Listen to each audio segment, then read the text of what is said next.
The 5 suspects who allegedly gang raped and set alight a 5-month pregnant woman briefly appeared in the Kagiso Magistrate's court. They have been charged with kidnapping, rape and murder. Among the accused, a taxi driver aged between 22 and 26 years old. When I found her at the scene, she screamed and said to me, "Please release me so that I could leave this life." And I said to her, "No, let's pray." And we did that. When I took her to the hospital, she never spoke again. Remembering the last words of her dying sister, Chloe Cindy is haunted by her sister Jeanette's harrowing ordeal. She wasn't the only victim. Her male companion, Lungelo Buthelezi, also suffered a gruesome death. In the early hours of Saturday morning, the two were reportedly walking when they were bumped by a taxi.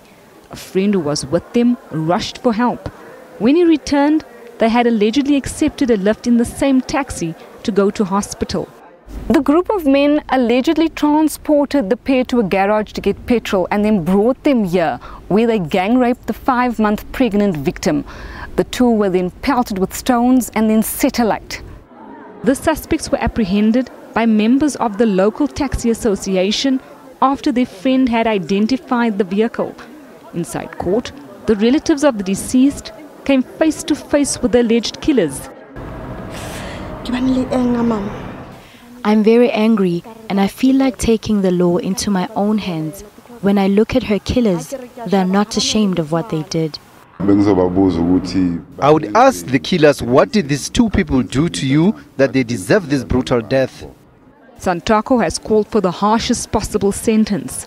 I would have asked the court, instead of giving them the maximum punishment, to give them a death sentence, because we don't need such people in our society. The pair will be laid to rest on Saturday in a joint funeral. The suspects will appear in court next Wednesday. Julian Pillay, SABC News, Kagiso.